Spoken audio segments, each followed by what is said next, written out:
할렐루야, 감사합니다. 정말 너무 더워가지고 근데 우리 교회가 이렇게 시원하고 그래서 너무나 정말 감사한 것 같습니다. 지난번에 이제 성령론 그 11번째에 그 성령에 대한 범죄에 대해서 말씀을 드렸었죠. 그래서 성령을 반대하는 거, 성령의 역사를 하고 있는데 그것에서 반대하는 거, 그 다음에 성령을 멸시하거나 모욕하는 거.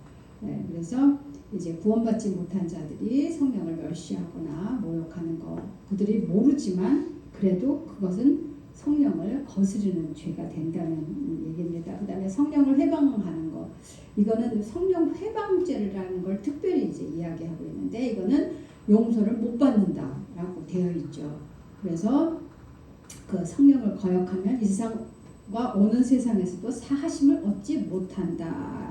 라고 이야기합니다. 성령 회방한다는 거는 이제 막 역사가 일어나고 있고 막 교회나 뭐 어떤 곳에서 역사가 일어나고 있는데 이제 그거를 못 하게끔 막는다든지 회방을 한다든지 그렇게 하는 거를 말합니다. 그러니까 성령이 역사하는 것에 대해서 반기를 드는 거죠, 말하자면. 그리고 중간에 이제 그거를 막는다든지 그걸 거스린다든지 하는 죄가 굉장히 무서운 죄라는 거죠. 자, 그래서 바리새인들이 그런 죄를 많이 지은 것을 볼 수가 있습니다. 그 다음에 성령을 근심케 한다. 이거는 이제 그 악독과 노함과 분냄과 떠드는 것과 비방하는 것, 그 다음에 악의 이런 것들이 성령을 근심케 하는 거라고 말씀을 드렸습니다. 그러니까 우리가 막 그냥 막 화내고 막 분내고 막 떠들고 막 비방하고 막 우리 마음대로 하는데 이럴 때 성령이 근심을 하신다는 거죠. 그러니까 세상에 성령을 기쁘게는 못 해드려도 글쎄 근심케 하면 어떡합니까? 근데 우리가 근심케 하는 일을 많이 한다. 그런 말씀을 드렸습니다. 그 다음에 이제 성령을 속이는 건데 그거는 아나니아가 이제 그 땅을 사가지고 팔아가지고 그것을 갖다가 감추고서 이제 다 바쳤다고 이제 이렇게 거짓말하는 거를 예를 들 수가 있습니다. 그 다음에 이제 성령을 소멸한다는 거까지는 제가 못한 것 같은데 성령을 소멸한다는 거는 뭐냐면은 데살로니가전서 5장 16절에서 19절을 보면 항상 기뻐하라, 쉬지 말고 기도하라, 범사에 감사하라, 이것이 그리스도 예수 안에서 너희를 향하신 하나님의 뜻이다. 그런 다음에 19절에 성령을 소멸하지 말며 예언을 멸시하지 말고 범사에 헤아려 좋은 것을 취하고 악은 어떤 모양이라도 버리라. 그렇게 나와 있어요. 그래서 이제 예수 그리스도 강림하실 때 흠없게 보존되기를 원한다. 자, 그래서 기뻐하고 쉬지 말고 기도하고 범사에 기도해야만 성령을 소멸하지 않게 된다는 말이에요. 그러니까 성령을 소멸하지 않게 하는 방법은 쉬지 말고 기도하고 항상 기뻐하고 범사에 감사하라. 이거를 지켜야지 된다. 그러면 성령을 소멸하지 않게 된다는 거죠. 그러니까 우리가 성령을 소멸하려고 작정한 사람들이 많아요. 맨날 우거지 죽상을 하고 있고 기쁨이 없고 그리고 아주 그냥 쉬지 말고 기도하라 그랬는데 기도 안 하고 그 다음에 감사라는 거는 뭐 아예 뭐 그냥 뭐 감사하고는 담싸고 사는 사람들 많잖아요. 이렇게 되면은 처음에는 이제 성령께서 근심하시다가 나중엔 소멸이 되는 거예요. 그래서 이게 소멸이 되면은요 무슨 은사를 뭐 무슨 사람 살리는 막 죽은 자를 일으켰던 그런 은사를 받았다 할지라도 이게 소멸이 돼버려요. 이제 그 은사를 소멸하는 것에 대해서는 이제 지금 11번째 제가 지금 하고 있는데 12번에 가서 이제 그런 얘기들을 이제 많이 해드리도록 하겠습니다. 자, 그런데 오늘은 이제 영적인 은사에 대한 배경 이런 말씀을 드리는데, 자, 영적인 은사는 부여된 약속이에요. 하나님 예수님께서 교회에 부여하신 하나님의 사명을 감당할 수 있기 위해서 교회는 특별한 영적인 능력을 기대해도 된다고 약속을 하신 부분이에요. 그래서 이것은 하나님의 사명을 감당하기 위한 거라는 거죠. 영적인 은사라는 거는 뭐 그냥 세상에서 무슨 뭐 그걸로 돈 벌고 뭐 그러라는 얘기가 아니라 그걸 가지고 교회에 어떻게 하든지 유익이 될 수 있는 그런 일을 하라고 주신 것이라서 약속되어 있다는 거죠. 그 다음에 먼저 위로부터 오는 능력이 입힐 때까지 기다리라 그랬어요. 그래서 오순절 때 그 능력 능력을 입힐 때까지 기다렸어요. 그래서 우리도 능력을 입힐 때까지는 솔직히 하나님의 일을 못합니다. 네, 못해요. 뭐 신학교 가서 배웠어도요, 그것 갖고 다 안 돼요. 이 능력을 입히어야 되는 거예요. 자, 그 다음에 지상명령을 주신과 더불어 믿는 자들에게는 이런 표적이 따른다고 약속을 하셨어요. 자, 마가복음 16장 15절에서 18절에 이렇게 나오죠. 또 이르시되 너희는 온천에 다니면 만민에게 복음을 전파하라. 믿고 세례를 받는 사람은 구원을 얻을 것이요 믿지 않는 사람은 정죄를 받으리라. 믿는 자들에게는 이런 표적이 따르리니 그랬잖아요. 네, 믿는 자들에게는 표적이 따르게 돼 있다. 그게 영적인 은사인 거예요. 그래서 귀신을 쫓아내고 방언을 말하며 이제 무슨 독을 마실지라도 이제 이런 얘기가 나오게 되는 겁니다. 또한 예수님께서는 그가 아버지께로 가시는 것을 알려줬어요. 우리들에게. 그러면서 보혜사를 주시겠다고 보내주시겠다고 약속을 하셨어요. 그래서 그 보혜사 성령을 통해서 영적인 은사가 나타나게 되는 거예요. 그 보혜사는 예수님과 마찬가지로 하나님과 마찬가지로 우리와 같이 영원히 계시는 거. 그 다음에 모든 것을 가르쳐 주셔요. 이 성령이 하시는 역사예요. 모든 것을 가르쳐 주시고 예수께서 하신 모든 말씀이 생각나게 한다. 자, 이것도 구체적으로 또 이제 말씀을 드릴 기회가 있어요. 모든 진리 가운데 우리를 인도해주고 죄와 의와 심판에 대해서 책망하고 예수를 증거하실 분이 바로 이 성령이라는 거죠. 자, 그래서 오순절 날에 이 약속이 이루어졌죠. 그래서 그 영적인 그 은사라고 하는 건 볼 수 있고 들을 수 있는 표적으로 교회에 부어졌어요. 자, 볼 수가 있었고 들을 수가 있었어요. 자, 뭐야? 방언을 하니까 이게 보여지고 들을 수가 있고 그 다음에 막 병든 사람이 일어나고 하니까 볼 수 있고 들을 수 있는 표적으로 나타났습니다. 자, 그래서 제자들은 지상명령에서 예언된 방언으로 말하기를 시작했죠. 그래서 믿는 자들은 성령 충만함을 받게 됐는데 사도행전 2장 2절로 4절을 보니까 호련히 하늘로부터 급하고 강한 바람 같은 소리가 있어 그들이 앉은 집에 온 가득하며 마치 불의 혀처럼 갈라지는 것들이 그들에게 보였다. 그들에게 보였다 그랬어요. 그리고 각 사람 위에 하나씩 임하여 있더니 그 불의 혀같이 갈라지는 게 각 사람마다 하나씩 다 이렇게 머리통에 머리 위에 얹어진 것처럼 하나씩 이렇게 다 임했다는 거예요. 불의 혀같이 갈라지는 게. 그리고 다 성령 충만을 받아갖고 성령이 말하게 하심을 따라 다른 언어들로 말하기 시작했다. 이제 이것에 대해서는 또 은사에 대해서 얘기할 때 더 이걸 자세하게 얘기할 수 있으면 할게요. 자, 그래갖고 성령의 능력으로 완전히 무장되어갖고 이제까지 이 제자들이 할 수 없었던 그런 초자연적인 사역을 감당할 수 있는 엄청난 정말 그 역사가 일어나게 된 거 여러분이 아시고 계시죠. 그래서 이 교회의 사명은 단순히 무슨 철학적인 얘기를 하거나 무슨 새로운 도덕을 불러일으키는 그런 것이 아니라 완전히 역동적으로 정말 보고 들을 수 있고 하는 그런 역사들이 일어났고 오늘날에도 그 역사가 일어나는 것을 여러분은 믿으실 줄로 믿습니다. 네. 또한 사탄의 속박으로부터 사람들을 구출하기 위한 역사예요.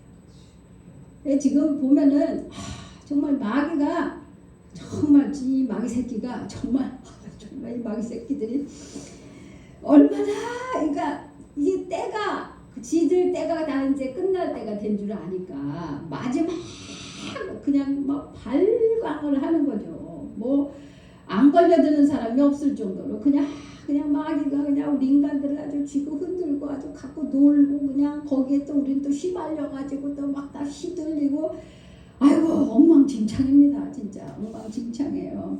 그런데 이 능력을 우리들이 받아야만 그들을 구출해낼 수가 있는 거예요.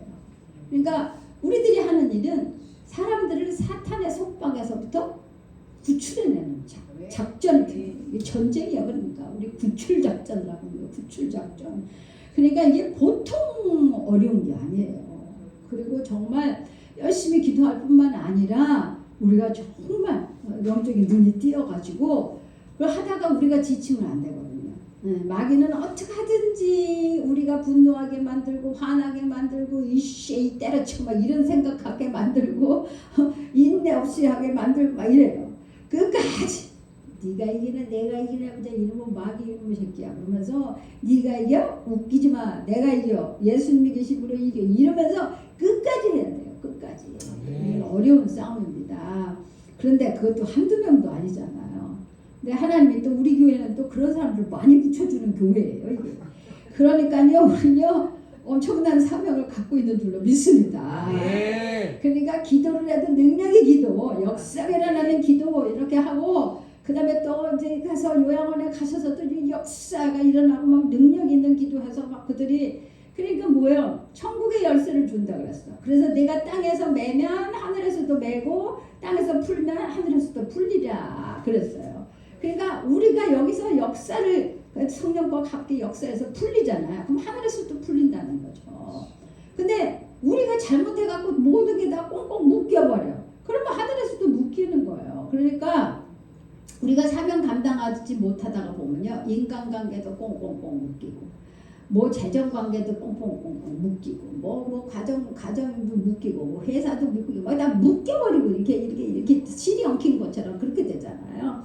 그런데 우리가 열심히 기도하고 항상 기뻐하고 그렇게 그 성령에 소멸하지 않도록 하면서 열심히 기도하고 또 실제로 우리 목사님처럼 나가서 그냥 막 싸워서 이기시고 말이죠. 또 우리 교회 들어온 사람들 또 그렇게 하는 사람들 내쫓아주고 이렇게 하면은 이 하늘에서도 다 풀리게 돼 있는 겁니다. 그러니까 우리가 대단한 일을 하고 있다는 것을 여러분들이 아시기를 부탁을 드리겠습니다. 자, 그래서 그 우출해내서 이제 어떻게 합니까? 그들이 회개를 하고 믿음으로 인해서 구원받게 하는 거죠. 자, 이게 바로 성령의 기름을 우리가 받아야 된다고 하는 이유가 바로 여기 있는 거예요. 너무나 어려운 일이기 때문에.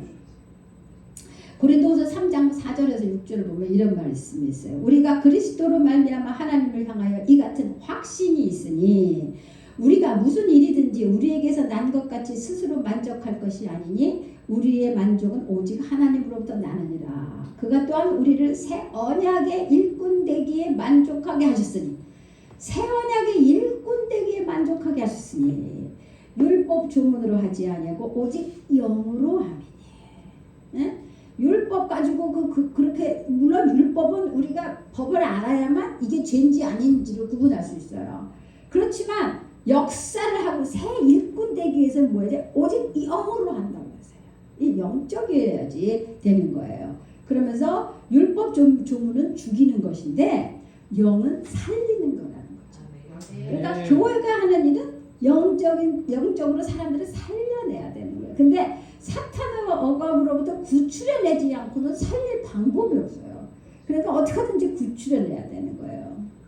자, 그래서 이제 영적인 은사에 대해서 이야기가 나오는데 은사에 대해서 최초로 언급된 것은 고린도전서입니다. 고린도전서 12장에서 14장까지 오직 영적 은사에 대해서 말하고 있어요. 자, 근데 여기에서 이제 신령한 것이다. 자, 1절부터 뭐 형제들아 신령한 것에 대하는 나는 너희가 알지 못하기를 원하지 아니한다. 여기서 알지 못하기를 원하지 아니한다. 두 번 부정을 했잖아요. 그런데 사도 바울의 글 쓰는 습관이 강조할 때 두 번 부정하는 그런 글을 썼다는 거죠. 자, 그래서 여기서 신령한 것이라는 것은 푸뉴마티카라는 이제 그 원어가 있는데, 자, 그것은 바로 뭐냐? 자, 이제 이것은 은사라는 것을 이제 이야기를 해요. 자, 그래서 신령한 것, 영에 속한 것. 자, 그래서 이제 신령한 것들, 영에 속한 것, 이것들이 다 은사예요. 자, 그런데 12장 14절을 보니까 은사는 여러 가지나 성령은 같고 이런 말이 또 나와요. 그래서 이 은사에 관해서 신령한 것, 무슨 또 이렇게 은사 이렇게 단어들이 또 영에 속한 것 이런 여러 단어들이 나오는데 이게 전부 다 뭐냐? 은사에 관한 거예요. 자, 은사는 영어로 카리스마라고 불러요. 자, 카리스마라고 하는 거는 그 본래 카리스라고 하는 단어에서부터 유래가 됐다 그래요. 그런데 카리스마는 하나님께서 값없이 주시는 축복이며 재능이며 능력이라고 합니다. 카리스마라는 거는. 그래서 왜 그 세상에서도 뭐 어떤 사람이 리더십이 있고 뭐 이렇게 좀 그러면 저 사람은 카리스마가 있어 막 이렇게 얘기하잖아요. 근데 은사가 바로 카리스마예요. 그런데 사실은 하나님께서 값없이 주신 축복이고 재능이고 능력입니다. 자, 고린도서의 본문은 은사를 영적인 것을 언급하고 있어요. 자, 그 이유는 그것이 성령에 의해서 값없이 부어진 거기 때문이에요. 근데 이게 중요한 게 뭐냐면 값없이 부어진 거라는 거는 내가 남보다 도덕적으로 깨끗하게 잘 살아서 내가 뭐 남보다 내가 뭐 머리도 좋고 특출나니까 그렇게 해서 은사를 준 게 아니라는 거죠. 값없이 아무 이유 없이. 여러분 우리 애들이 생일 선물을 우리가 주잖아요. 그럴 때 걔가 뭐 다 100점 만점 다 잘해서 우리가 생일 선물을 줍니까? 그건 내 아들이니까 주고 내 딸이니까 주는 거잖아요. 그것처럼 똑같아요. 똑같이 값없이 주신 거예요. 자, 그런데 아까 처음에 말씀드린 것처럼 뭘 하기 위해서? 우리 사역을 감당하기 위해서. 네, 그래서 실제적인 의미에서 보면 그것은 그리스도의 몸된 교회에 부여된 선물이라고 볼 수 있습니다. 자, 이 교회라는 것은 우리 그리스도의 몸된 몸이잖아요. 우리 예수 그리스도의 몸이잖아요. 자, 그런데 거기에는 이제 고린도서 12장에 나오는 것처럼 이제 그 몸은 하나 지체다. 그래갖고 뭐 발이 있고 손이 있고 뭐 몸에 붙이지 않았더라도 뭐 귀가 뭐 있고 나는 뭐 이렇게 다 나와요. 자, 그래서 막 이제 뭐 눈이면 듣는 곳은 어디면 온몸 듣는 곳이 냄새 맡는 곳이냐 이제 이렇게 다 지체들이 이제 싸울 수도 있고 막 그래요. 자, 그래서 그 지체 의식을 이제 가지라 그렇게 얘기를 하시면서 뭐라 그러냐면 그 이렇게 크게 보이지 않은 것이 더 귀할 수도 있다. 그래서 22절 보면 더 약하게 보이는 몸의 지체가 도리어 요기하다. 그런 이야기를 해요. 그래서 덜 귀히 여기는 그것들은 더욱 귀한 것들을 입혀주며 우리 아름답지 못한 지체는 더욱 아름다운 것을 얻느니라. 자, 이게 무슨 얘기냐? 예수 그리스도의 몸이에요. 그런데 우리 각자 은사가 다 다르다는 얘기예요. 그리고 은사가 다른 것을 어떤 사람에게는 이걸 주고 어떤 사람은 저걸 주고 다 주는다네. 자, 모든 그 우리 몸인데 심장만 12개가 있어.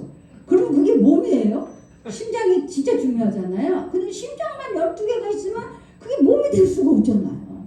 아니면 또 이 눈이 중요하다고 그냥 발끝부터 그냥 눈만 있어. 그것도 안 되잖아요. 그러니까 심장도 있고 눈도 있고 뭐 콩팥도 있고 뭐 무슨 저 귀도 있고 눈도 있고 손도 있고 발도 있고 뭐 뇌도 있고 뭐 다 그렇게 돼야 되잖아요. 그러니까 그 은사가 여러 가지고 사람마다 그 직분이 다 다르고 사역이 다 다르기 때문에 하나님이 그 사람한테 맞는 게 너는 눈의 역할을 해라. 너는 코의 역할을 해라. 너는 심장의 역할을 해라. 너는 발의 역할을 해라. 너는 손가락 역할을 해라. 다 그렇게 주신다는 게 이게 모여져야만 교회라는 거예요. 네. 그러니까 각자가 특색이 다를 수밖에 없어요. 왜냐면 제가 볼 때는요. 이 달란트를 사용을 하면서 은사가 사용될 수 있는 이게 저는 반드시 연관되어 있는 걸로 저는 느껴요. 달란트가 진짜 있어요. 거기에다가 하나님 플러스 시켜서 이거를 극대화시키는 거. 이게 저는 은사라고 보거든요.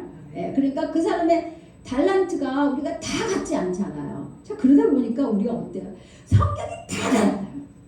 자, 근데 그 다른 진짜 12 제자처럼 12가지 성격이 다 모여가지고 근데 사이좋게 서로 협동을 해야만 이 역사가 이루어지는 거예요. 네. 심장 혼자서 나댄다고 되는 게 아니에요. 이 뇌만 가지고 한다고 나댄다고 되는 게 아니에요. 동시에 막 손이랑 눈이랑 귀랑 막 심장이랑 뭐 동시에 다 같이 움직여줘야만 거기서 역사가 일어난단 말이에요. 네. 그러니까 마귀는 뭐를 하려고 그래요? 이 12명이라고 쳐요. 12명을 갈라놔야 돼. 그 뿔뿔이 흩어져야만 그러면 하나님의 역사가 안 일어나거든. 그러니까 어떻게든지 이간질을 시켜. 어떻게든지. 그래서 얘가 얘를 뭐 하고 얘가 얘를 뭐 이간질시키고 얘를 우리는 거기 이간질을 훌라방 넘어가고 그 다음에 또 화내고 싸우고 안 나가 이게 뭐 이러고 뭐 어쩌고 저쩌고 막. 야, 교회마다 그런 이유가 바로 여기 있는 거예요. 한 지체를 다 갈기갈기 찢어놓는 게 마귀가 하는 일이거든요. 그러니까 우리는 사적인 어떤 감정이 있더라도 그렇게 분리되지 않도록 우리가 사명을 감당할 수 있도록 심장이 있으니까 이렇게 내가 피가 돌고 있지, 저 눈이 있으니까 이렇게 우리가 볼 수가 있지, 귀가 있으니까 들을 수가 있지, 손이 있으니까 이게 움직여주지, 발이 있으니까 우리를 어디 데리고 가지. 이거를 서로가 이해를 해야 된다. 근데 이해하고 받아들이지 못하는 가장 큰 원인은 자기가 갖고 있는 트라우마 때문에. 자기가 갖고 있는 트라우마 때문에. 내가 정말 저 눈 때문에 내가 어렸을 때부터 정말 그냥 내가 상처받은 게 있어. 그러면 눈이 다른 눈이잖아요. 이건 딴 사람이 갖고 있는 눈인데도 나타나면 이씨 그러면서 그 사람을 그냥 이유 없이 미워하게 돼 있는 게 우리들의 트라우마거든요.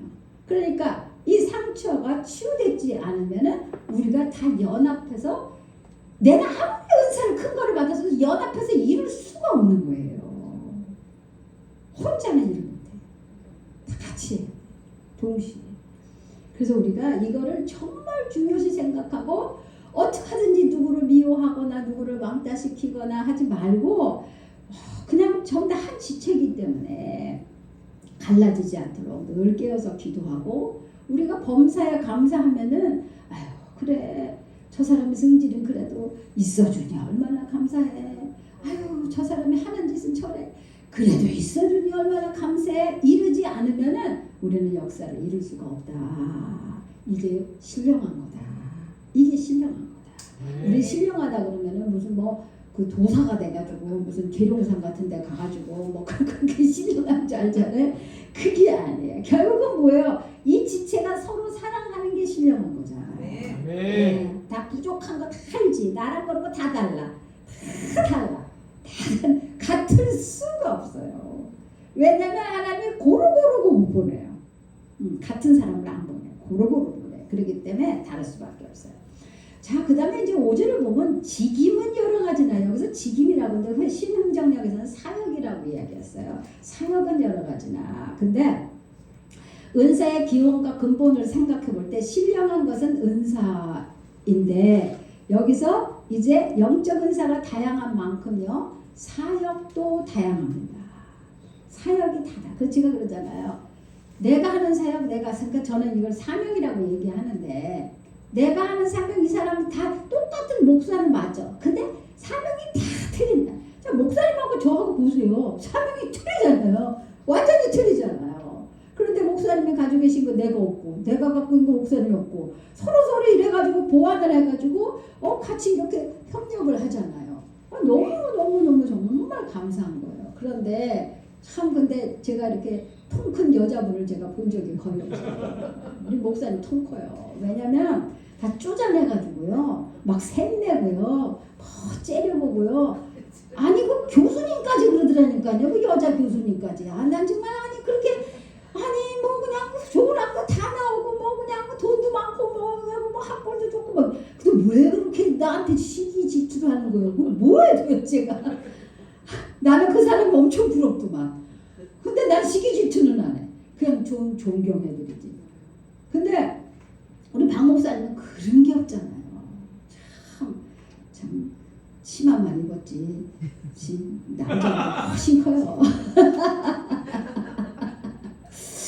자, 그래서 이 은사가 그만큼 다양하고 사역도 다양하다. 그러면서 6절 보니까 역사는 여러 가지다 이런 얘기가 나와요. 역사는 여러 가지는 게 뭔가?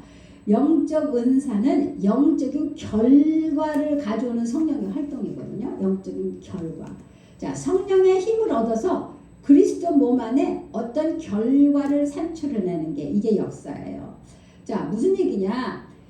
내가 섬기지 않으면은 역사가 뭔가가 바뀐다는 얘기거든요. 역사라는 거는. 근데 내가 섬기지 않으면 결과가 안 나오잖아요. 자, 그러니까 결과가 안 나온다면 그 은사가 도대체 무슨 가치가 있냐. 결과가 역사가 일어나야 돼. 역사가. 결과물이 나와야 된다. 결과물이 안 나오는 것은 그 사람이 무슨 긴 막힌 은사를 받았더라도 헛것이다. 자, 그게 이제 뭐예요? 결과가 열매겠죠. 열매. 좋은 열매. 가장 좋은 열매는 뭐예요? 회개하고 구원받게 하는 거. 그런 역사가 일어나야지. 무슨 저는요 이렇게 그 병 고치고 나서 참 그게 맞아요. 예수님 병 고쳤는데 가가지고 다 안 나오고 한 사람만 예수님한테 와서 감사했잖아요. 이게요, 믿음 없는 사람은 병 고쳐주잖아요. 그 하나님 병 고쳐주잖아요. 그럼 가서 뭐라는 줄 알아요? 아유, 2달 전에 먹은 보약이 이제서 효과를 그래요. 진짜 실제로 그래요. 하나님이 고쳐줬단 말 10명 중에 9명은 안 해요. 한 명만 하나님이 고쳐줬다고 그래요. 그래서 물론 이제 예수님은 불쌍히 여겼다 그랬어. 그 사람들의 황자들이 불쌍히 여겨서 많이 고쳐주셨지만, 근데 그 고침받은 성도들 그 예수님 십자가 돌아가실 때 다 어디 가셨어요? 다 어디 가고 없잖아요. 뭐 죽을 병에다 건지고 뭐 하는데 다 없어.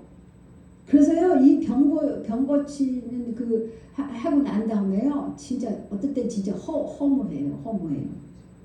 자, 그런데 이제 이런 결과가 가장 좋은 건 뭐예요? 이 사람 회개하는 거예요. 회개. 이게 최고의 역사입니다. 자, 그 다음에 성령의 나타남을 주신다. 그러면서 7절에 각 사람에게 성령을 나타내심은 유익하게 하려 하심이라. 자, 나타난다고 한다는 거 외적인 증거예요. 외적인 증거. 그래서 외적인 증거로서 은사를 부여하시는 거예요. 자, 은사의 나타남이라는 것은 성도들로 하여금 하나님의 임재를 자기가 느끼게 돼. 그리고 그렇게 느끼고 나서 하나님께 찬양과 경배를 드리게 되는 것. 이것이 은사의 나타남이에요. 자, 여러분, 방언의 은사는 보이죠, 그죠? 나타나는 거예요. 그러나 뭐 영분별 같은 거 이런 거는 다른 사람들이 몰라요. 볼 수가 없어요. 네. 그래서 이렇게 나타나는 은사들이 있고 그냥 안에 있는 은사도 있고 그래요. 자, 은사의 활용은 은사 받은 자와는 관계없이 성령께서 전적으로 나타나신 결과예요. 그러니까 은사 받은 사람은 뭐예요? 그냥 도구예요. 의사는 하나님이에요. 성령님이에요.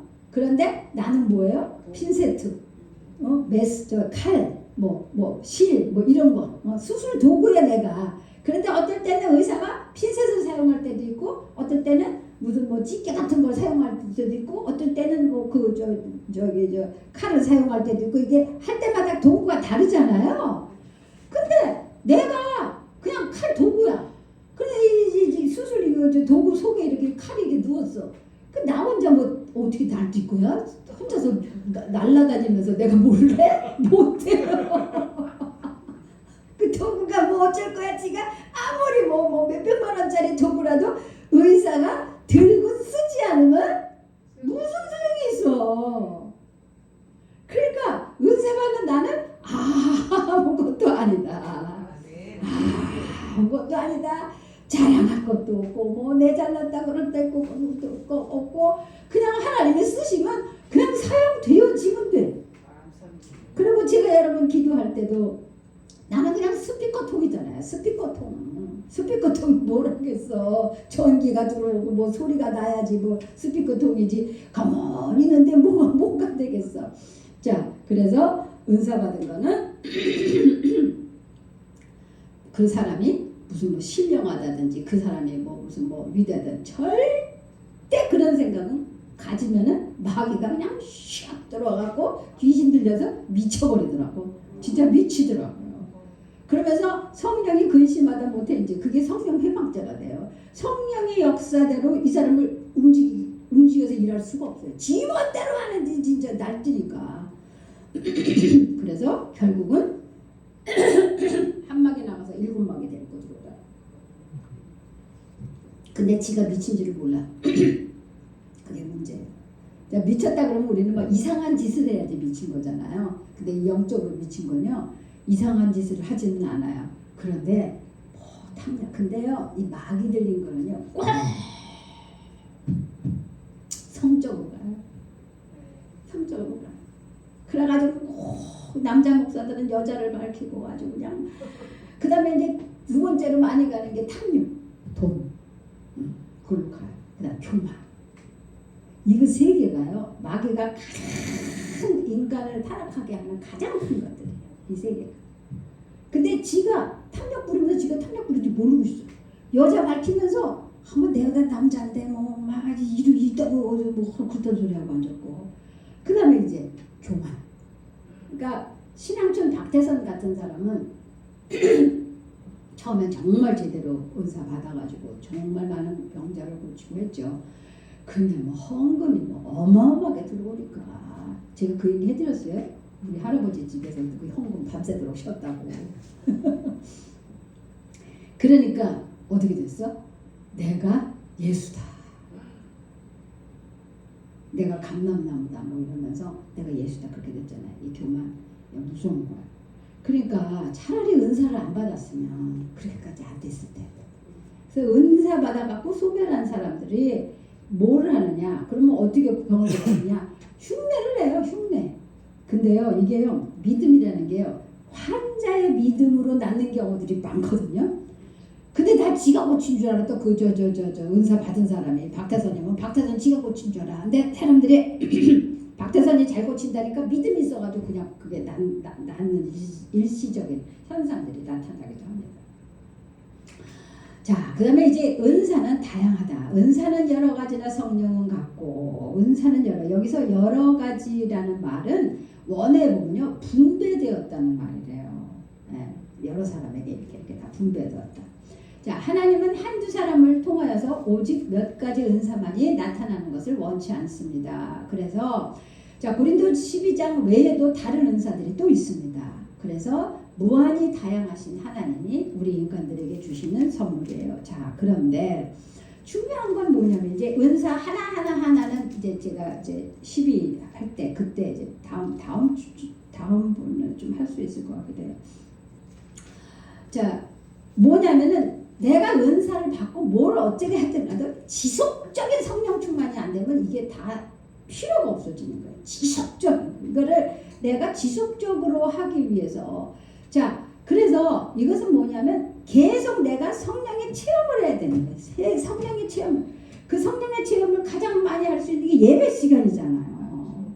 그래서 예배를 중요시하라는 이유는 바로 거기 있는 거예요. 예. 그 어떤 사람은 하여튼 예배 시간에 이렇게 졸았대요. 그런데도 열심히 예배 시간에 나갔대. 그런데 어느 날 목사님이 갑자기 뭐 깨어라 그런 설교를 했대요. 그날 갑자기 깼대. 그래서 그 다음부터 은혜를 받아가지고 안 좋대. 그러니까 그렇게 가서 잤는데도 어느 날 갑자기 깨워주셨어. 예, 그러니까 참석하는 게, 졸더라도 참석하는 게 되게 중요합니다. 저는 우리 할아버지 보면 저렇게 반주가 이렇게 이제 돼 있고, 할아버지 여기 앉아 있었어요. 저는 이제 피아노가 이렇게 돼 있고, 그래서 제가 반주하면서 할아버지 이렇게 볼 수 있었어요. 맨날 조셔. 거의 자. 새벽기도 너무 막 자. 근데 항상 성령 충만하세요. 그 공예배에 빠지는 역사가 없어요. 연탄가스 먹고 산소통에 들어갔다가도 그 다음날 그 병원에서 저 앉아 없어졌다고 그러니까 저 앉아보고 있고 새벽기도가 앉아 계시더라니까요. 그 정도로 공예배를 빠진 적이 없어요. 그래 할아버지 내가 벌써 저렇게 자는데 어떻게 은혜를 받나. 그런데 얼마나 성령 충만하시고 정말 주님 뜻대로만 사는 그 생활을 하시려고 그렇게 애를 쓰시잖아요. 그러니까 졸아도 괜찮더라고. 그냥 나와. 그냥 앉아만 있어도 되는 것 같아요. 제가 볼 때는. 그러다 이제 가끔씩 한마디씩 깨달으신 거지. 가끔씩 좀 눈 떴을 때 한마디 깨닫고 아멘 하고 또 졸고. 네. 그래서 제가 반주하면서 할아버지 보고 할아버지는 은혜를 받는 거야? 뭐 하는 거야? 이제 그런 생각을 했던 적이 많아요. 자, 이 성령 충만한 생활, 성령 충만을 유지한다는 건 뭐냐? 내 삶 자체가 성령 충만한 생활로 가야 된다는 거예요. 내 삶 자체가 바뀌어야 돼요.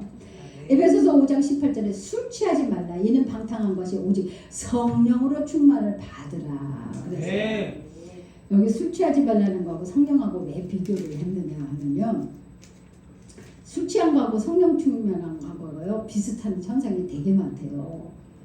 그 술 취하면은 뭐 어디 이렇게 가스가 맥히고 뭐 이래도 잘 모른다면서요. 그 뭐 자기가 어디서 찔리고 막 이래도 그걸 못 느낀대요. 그것처럼 성령의 충만을 받으면은요 어떤 이렇게 찔리는 일이 있어도요 이게 탄력성이 있어가지고요 그것 때문에 뭐 안달을 먹고 나 죽을 것 같아 뭐 이러지를 않는다는 거예요. 예. 그리고 이 술 취한 거하고 성령 충만하고 비슷한 게 뭐냐면 아주 기분이 좋대요. 누가 이제 그렇게 이제 설교에 그렇게 써놓으신 거를 옛날에 봤어요. 그래가지고 진짜 그러네. 이제 제가 그렇게 생각을 했었습니다. 자, 그래서 삶 자체가 성령 충만해서 살아야 된다. 그 다음에 이제 그 사도행전 4장 8절 보면 이에 베드로가 성령이 충만하여 이르되 백성의 관리들과 장로들아 이제 이렇게 하면서 이제 그 이야기를 하는 그 믿음을 방어하기 위해서 이제 이야기를 하는 장면이 나오는데요. 자, 이게 어떤 사건이냐면 성전 빈문에서 앉은배기를 고쳤어요. 그리고 솔로몬의 행각에서 베드로가 위대한 설교를 행했어요. 그러고 난 다음에 제자들이 감옥에 갇혔죠. 자, 그 다음날 아침 산에 들인 공회는 그들을 이제 데려다가 소환을 해갖고 너희가 무슨 권세로 누구 이름으로 이런 짓을 했느냐 이렇게 했어요. 이때 베드로가 담대하고 감격적인 답변을 합니다. 진짜 놀라운 일을 말을 합니다. 예수께서 그들에게 그런 때가 다가올 때 니네들이 핍박받고 그래서 이제 무슨 말을 해야 될 때가 있을 거야. 그런데 그때 내가 할 말을 가르쳐 줄 건데 누굴 통해서 가르쳐 주냐면 성령을 통해서 가르쳐 줄 거야. 그러니까 걱정하지 마라고 누가복음 12장에서 얘기를 해요. 사람이 너희를 회당이나 위정자나 권세 있는 자 앞에 끌고 가거든 어떻게 무엇으로 대답하며 무엇으로 말할까 염려하지 마라. 마땅히 할 말을 성령이 곧 그때에 너에게 가르치시리라. 그때 그 상황에서 너한테 가르쳐 주겠다. 그랬어요. 그래서 이제 베드로가 딱 그런 이제 얘기를 딱 하니까 그 공회원들이 놀랐어. 그래서 사도행전 4장 13절 보니까 그들이 베드로와 요한이 담대하게 말함을 보고 그들을 본래 학문 없는 범인으로 알았다가 이상히 여기며 또 전에 예수와 함께 있던 줄도 알고 자 학문 없는 사람인 줄 알았는데 야 어떻게 저렇게 담대하게 저렇게 말을 잘하냐. 그래서 놀랐어요. 자 그러면서 자기들의 믿음을 방어를 한 거예요.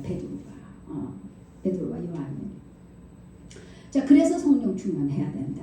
왜 우리 전도하려고 그러면 이렇게 안 믿는 사람 별 이상한 거 질문 많이 하잖아요.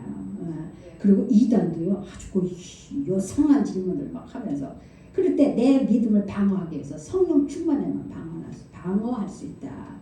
그 다음에 우리 마귀랑 싸워야 되잖아요. 그렇기 때문에 마귀의 세력을 꾸짖으려면 내가 성령 충만해야 돼. 내 힘으로는 절대 안 된다. 성령이 하셔야 된다.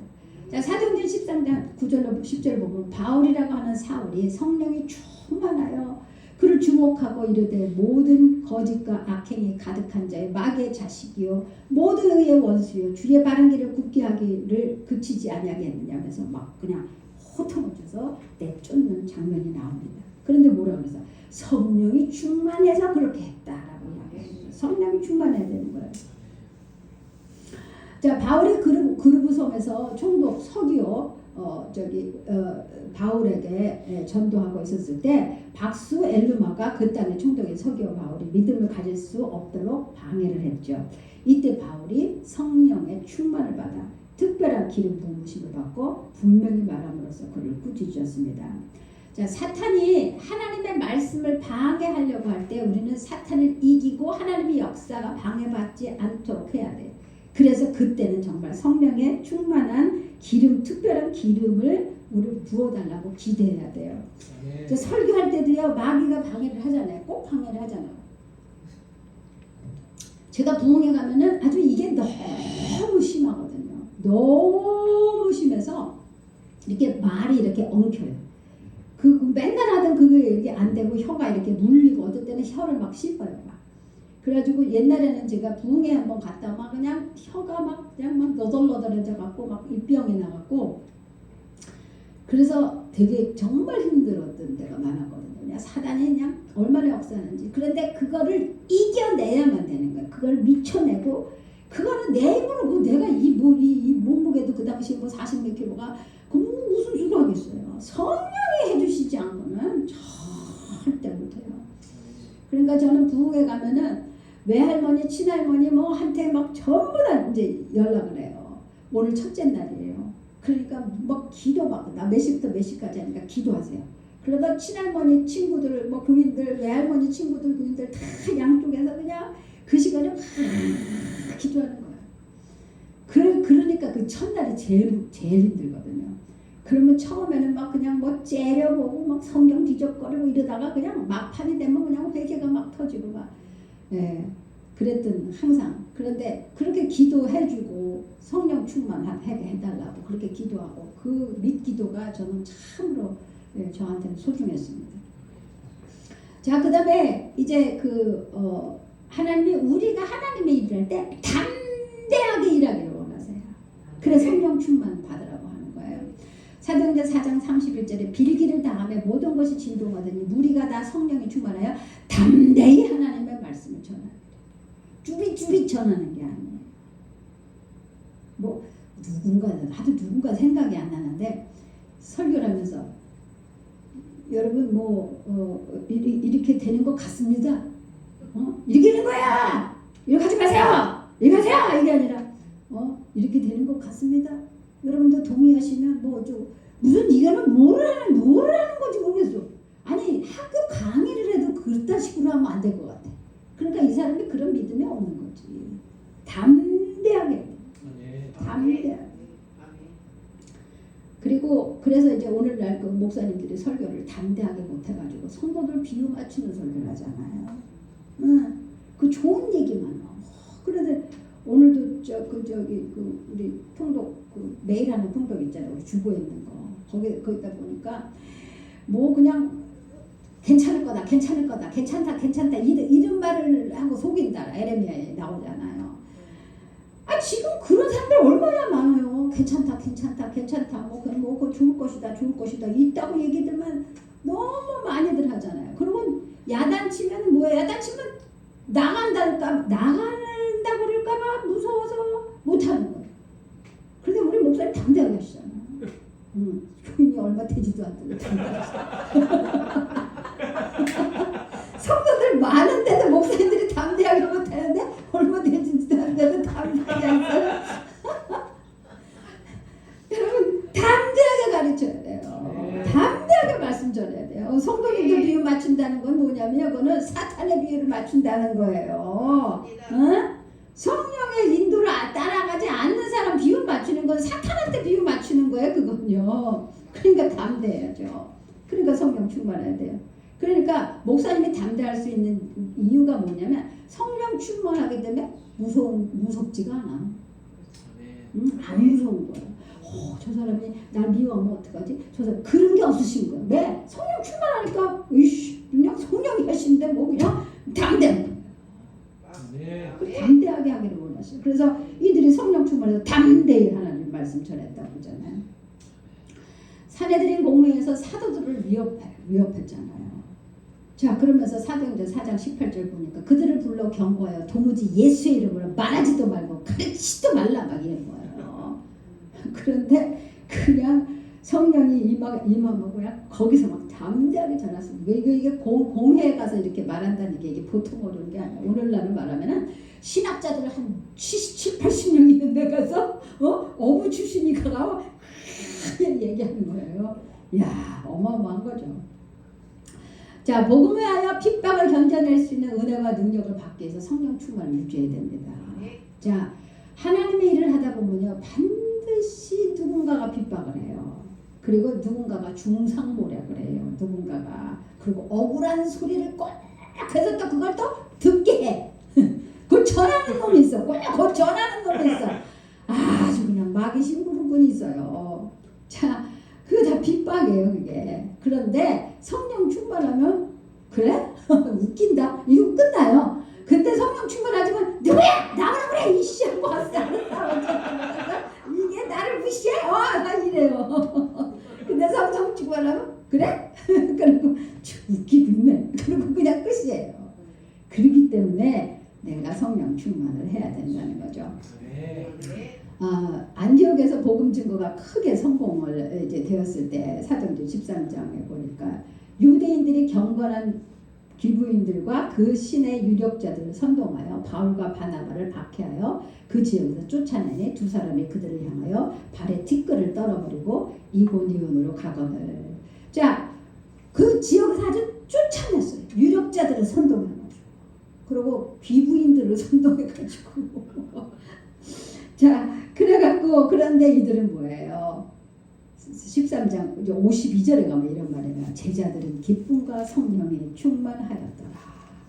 내쫓김 받았는데도 기쁨이 충만했어요. 자, 핍박받는 것은 특별히 즐거워할 사람은 아무도 없을 것입니다. 그러나 이들은 그러한 때에 특별한 성령의 충만을 받았습니다. 자, 그래서 여기에서 사용된 헬라어 동사는 불완전 시제. 이게 무슨 얘기냐면 계속 반복해서 성령 충만을 받았음을 의미하고 있습니다. 그러니까 한 번 맞고 끝나는 게 아니에요. 그러니까 옛날에 사람들이 이런 얘기 하잖아요. 나 옛날에 그거 저 성령 받을 때 대단했어. 나 그때 뭐 어째서. 다 소용없다 이거예요. 지금 뭐 말라 비틀어졌는데 무슨 뭐 지금 뭐 바가지 긁는 박박 소리가 나는데 무슨 그딴 게 뭐가 필요해.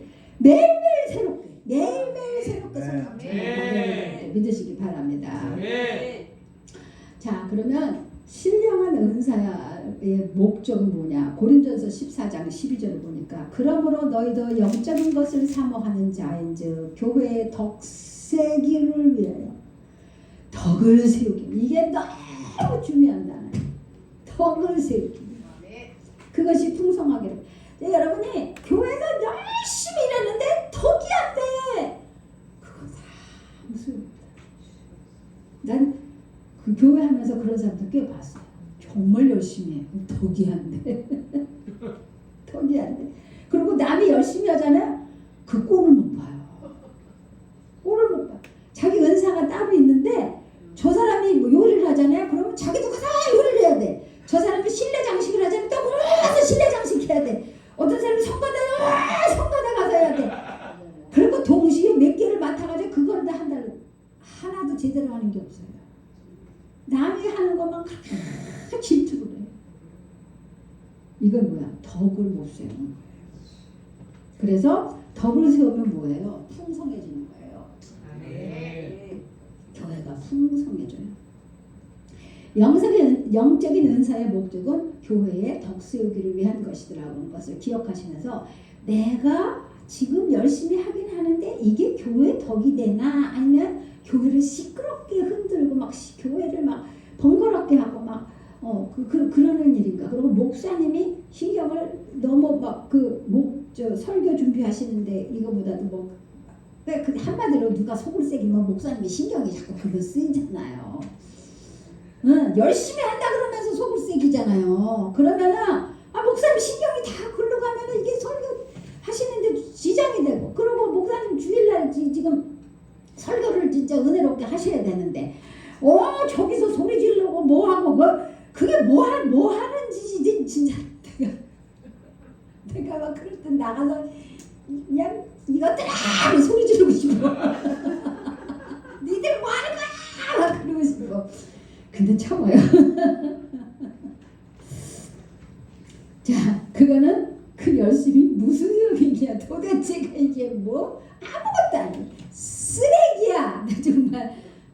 여긴 그런 짓을 하는 사람이 없으니까 말할 수 있는데 그 쓰레기입니다. 그따구 봉사는 건 쓰레기예요. 그건 봉사도 아니에요. 자, 이제 덕을 끼치지 못한다는 거는 그리스도의 몸을 세우지 못한다는 거예요. 어딘가 다 흐물어뜨려진 거잖아요. 응? 자기 혼자만 조용히 시험 들고 흐물어져도 문제인데 남까지 이렇게 해가지고 너랑 나랑 같이 양쪽에서 흐물어지면 12명이 있었다고 치는데 나 한 명만 스르르 하는 것도 아니고 또 가서 이렇게 해. 그래도 이 사람 또 이 사람한테 그 한 서너 군데서 막 후루루 무너져. 그러니까 우리 몸으로 하면은 내가 위장이라고 쳐. 그런데 위장이 혼자서 그러지 않고 심장한테 가가지고 너도 그러자 그러고 그 다음에 또 방광한테 가가지고 그러고 심장. 그럼 우리 몸이 한 서너 군데 고장나면 우리 몸이 어떻게 되겠어요? 당장 병원에 입원해야 돼. 교회를 그렇게 만든다 이거예요. 응? 입원해야 되는 상태를 받는다고요. 그러니까 은사를 아무리 받았어도 덕을 세우지 못하면 교회를 이렇게 구석구석 무너뜨리니까 이게 얼마나 큰 죄인지를 알아야 되는데 그게 얼마나 큰 죄인지를 몰라요. 무서운 줄을 몰라요. 그 성령 근심 얼마나 근심하시겠어요. 그게요 심해지면 성령 회방죄까지 돼요. 심해지면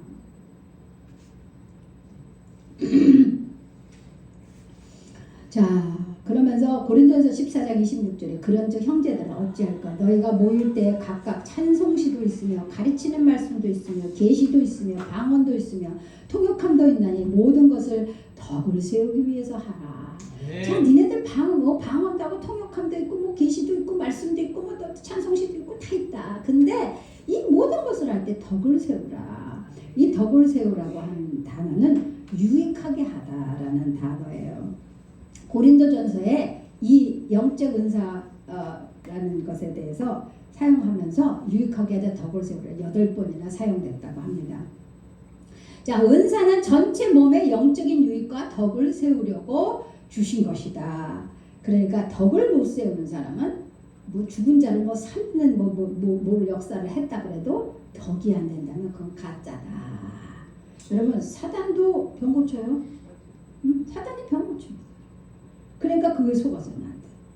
만일 어떤 은사가 사랑이 없이 단지 개인적인 어떤 나 이런 사람이야 뭐 이런 걸로 사용됐다면은 뭐라 그랬어요? 꽹과리야. 꽹과리다. 우리는 꽹과리다. 고린도전서 14장 3절에 그러나 예언하는 자는 사람에게 말하여 덕을 세우며 권면하며 위로하는 것이다 라고 이야기합니다. 자 이제 예언의 은사에 대해서는 이제 곳곳에서 이렇게 말할 게 이제 많이 있긴 한데 하여튼 이제 조금 예언의 은사에 대해서 잠깐만 또 이제 초반적인 것만 말씀드릴 거예요.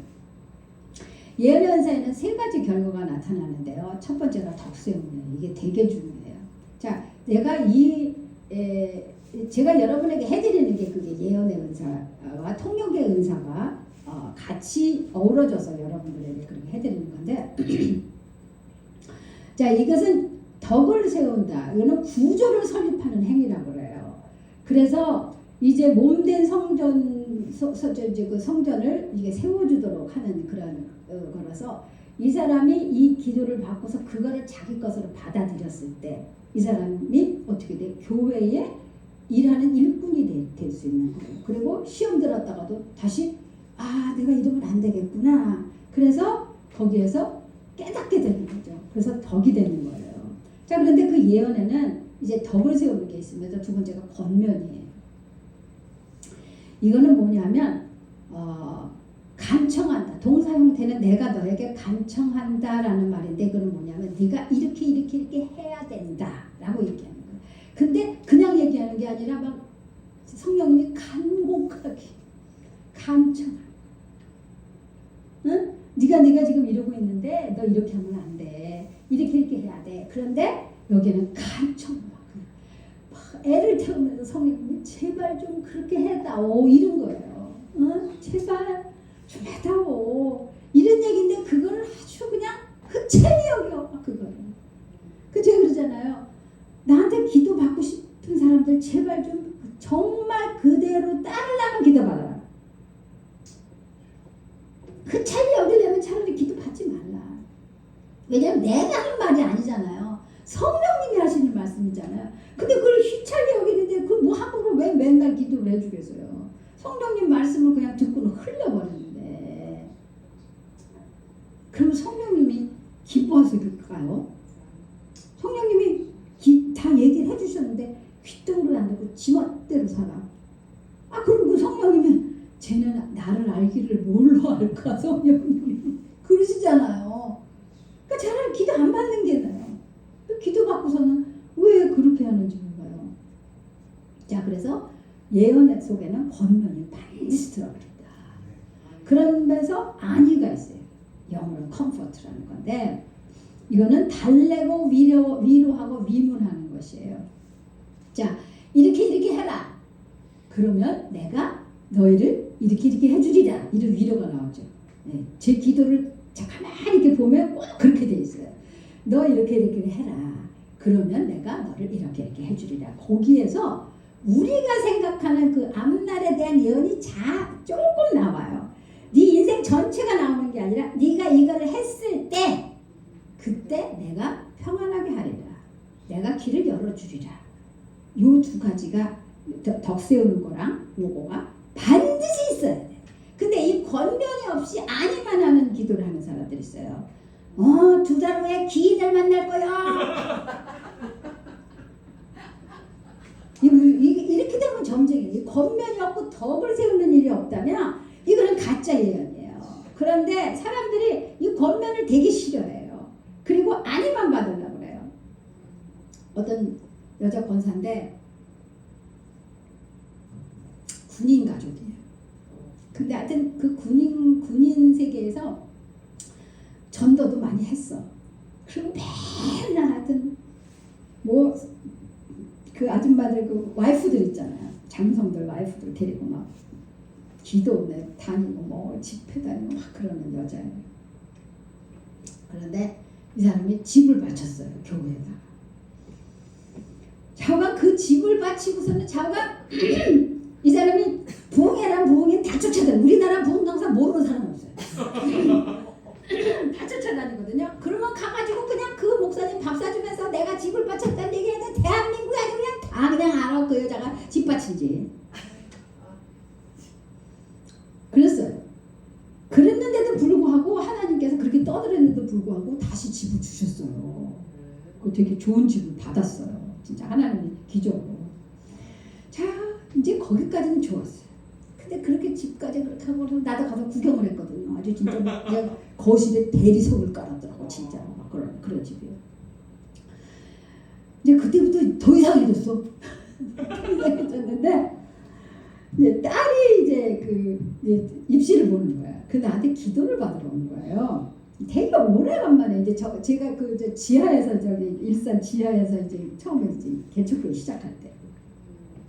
그 와서 보니까 윤은희 목사가 전도사가 저기 지하에서 지금 있으니까 이제 나를 좀 아주 이제 무시가 됐겠지. 그래서 이제 그래도 기도 받는다고 기도를 했어요. 근데 기도가 뭐라고 나왔냐면은 네 딸이 이번에는 안 될 수도 있다. 근데 너 왜 그렇게 신앙생활하니? 너 그렇게 하면 안 돼. 너 이렇게 해야 돼. 그러면서 네가 이렇게 하지 않으면 네 딸 학교 붙을 수 없어. 그런데 네가 이걸 고쳐. 그럼 네 딸 붙어. 그랬어요. 그래도 나도 내가 기도하고 나도 놀랐어. 그랬더니 그래도 아멘을 했어요. 그런데 이제 그 같이 오신 분이 나중에 이제 저한테 전화가 왔는데 무슨 뭐 기도를 집에 가면서 막 운전하면서 무슨 기도가 적다고 기도가 어딨냐. 우리 딸이 왜 떨어지냐. 공부를 잘하는데. 그래서 다 난리를 친 거예요. 그래서 이제 같이 갔던 분이 저한테 전화가 왔어요. 그 사람이 엄청 화나가지고 뭐. 그래서 어떻게 됐을 거예요? 떨어졌죠. 떨어졌지. 그래갖고는 떨어지니까 이제 같이 갔던 분이 다시 가서 기도 받자. 다시 기도 받아봐. 막 그러니까 이제 우거지가 묵상을 하고 왔어요. 그러면서 그래서 내가 떨어진다 그랬잖아요. 그랬더니 이제 회개를 하더라고요. 그래서 내가 잘못했노라고 그러면서 그러면 내가 이렇게 하면은 내년에 붙어요. 그래서 하나님이 그러셨잖아요. 그러니까 똑바로 한번 해보세요. 그랬어요. 근데 진짜 열심히 하시고 진짜 회개하시고 하셨어요. 그래서 또 붙었어요. 그러니까 이 권면이 너무 싫은 거예요. 그리고 우리가 기도받을 때 내가 기억해야 되는 거는 안위의 말씀보다 이 안위는 저절로 따라와요. 내가 권면의 말씀을 지켰다면 안위는 저절로 오는 거예요. 그러니까 하나님이 나한테 뭘 하라고 했는가. 이게 가장 중요해요. 요걸 꼭 기억하고 계셔야 돼요. 그래서 그거를 하려고 물론 우리가 100% 다 못하죠. 우리가 다 인간이라 부족해서. 근데 하려고 애쓰잖아요. 그러면 하나님이 네 딸은 열심히 했다. 네 딸은 잘했다. 그러시면서 은혜를 주실 줄로 믿습니다. 네. 자, 그래서 오늘은 여기까지 하고 다음번에 또 해드리도록 하겠습니다. 자, 오늘 말씀 생각하면서 내가 성령 충만하고 교회에 덕을 끼치는 사람 되게 해달라고 기도하겠습니다.